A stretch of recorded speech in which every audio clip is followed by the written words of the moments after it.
Hello, true duelists. My name's Graig Gee, and here are some of the things that made news this week. The Mega Tins will drop in stores in 3 weeks and then be dropped into landfill only 1 day later. Great.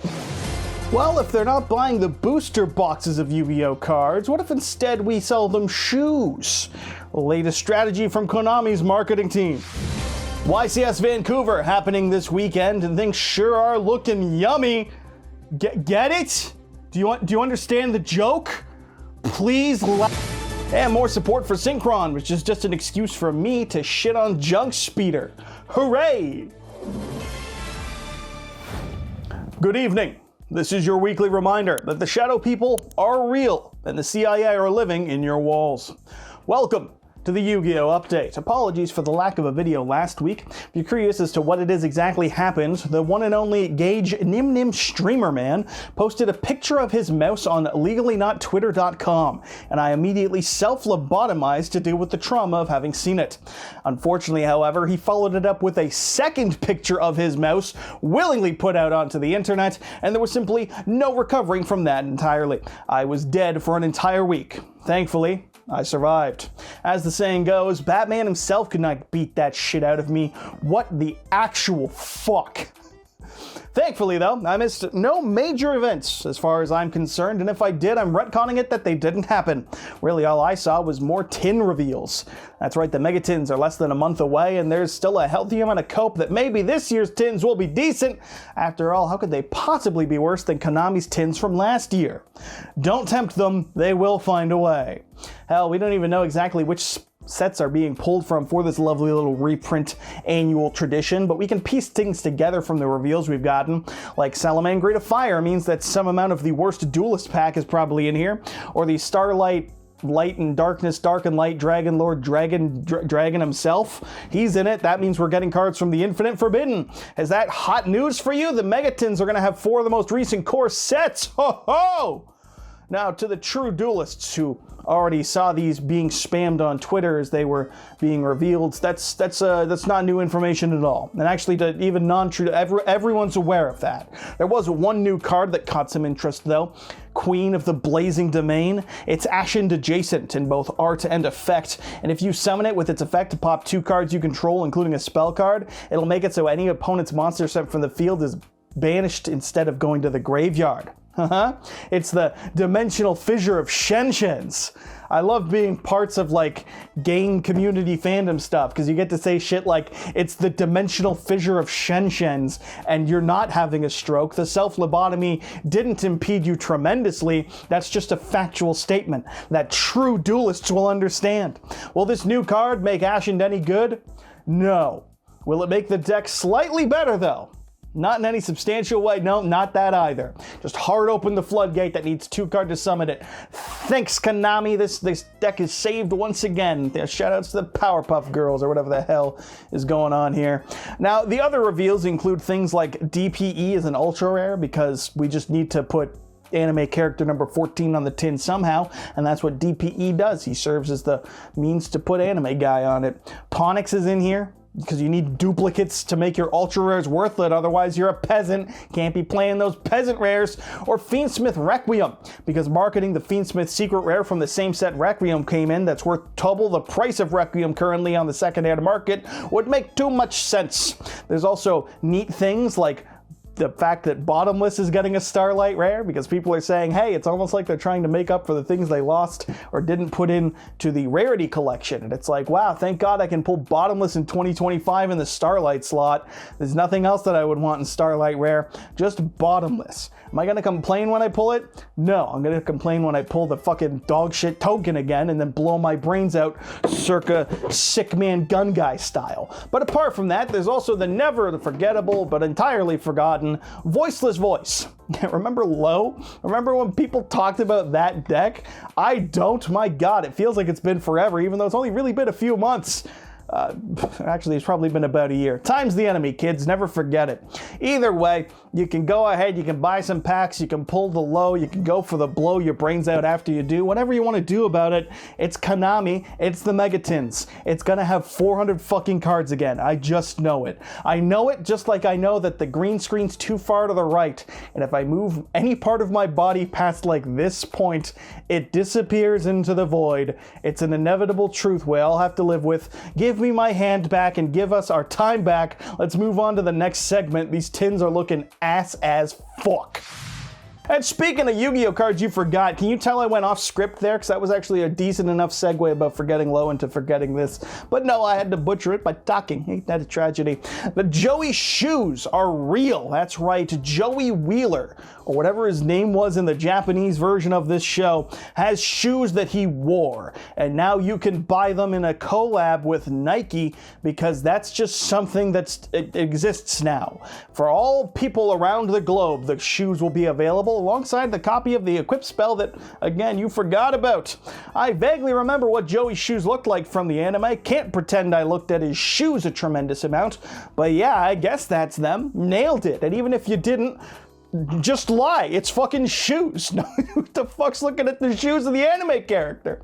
I'm not here to judge. I wanted those tacky-ass Black Rose shoes like a couple weeks ago, and these look like they could belong in public without being shamed, so thumbs up on that one. They even feature the iconic phrase, "I muscle." AI muscle? On the tongue of the shoe. Is it called a tongue? I'm not a sneakerhead. These are a Nike collab, as said, the Air Max 95Qs or QS. Again, don't care enough to Google this beforehand, and will cost far more than you are comfortable paying with because shoes. Apparently, there's also going to be Red Eyes t-shirts and jackets exclusively and expensively for Nike. And speaking of exclusive, not for Nike, but for Japan, they're getting a manga edition. Because if you want the manga edition of the shoes, which are the same shoes, just like in black and white and gray, you can only get those in Japan, because manga and no color. Get it? You're not getting it. It's exclusive to Japan. And that comes with the trap card. I can't really say anything else because that's all there is to say. It's just a joke now about my analytics, because I was going to be like, I know you're not getting these things because the Japanese ones are exclusive to Japan, and my analytics show me that none of my people who watch my channel are from Japan. Still, second place goes to Germany. Not quite sure how that happens. Not entirely against it, though. It's just weird. And now I have to, again, remind anyone who's unfortunate enough to be a German fan of mine that if you don't ever look at me saying the German name for swap frog. There's a deck profile about paleo frogs, and I have German swap frogs, and the way I pronounce German swap frogs is like the third worst thing to ever happen to Germany, and that's a fact. And you can't argue with it because I'm newsman. Well, if you want to play a fun game along at home, you can go ahead and take note of whatever the hell it is my hair's doing. It's pretty hot down here, and it's making me sweat, and that's causing the sweat to sometimes get in my hair when I wipe it between takes. And so whatever the hell it's doing right now, I don't know, but you can watch along, point and laugh. I don't care. Moving on from the last segment, forget the third worst thing to happen to Germany, that being my pronunciation of swap frog in German. We move on to the second worst thing to happen to Canada, that being YCS Vancouver. The reason it's bad is because Canada, and also because it's to combat the cost of housing in Canada. They've actually made it so that some people just live in hotels and pay the inflated price nightly, and that's actually cheaper than renting in Vancouver, because that's just how absurdly expensive Vancouver is. It's actually cost effective to be that stupid with your money in that city. I am, of course, talking out my ass, but then again, it's Vancouver, so it's probably true. They charge $2.4 million for shitholes like this.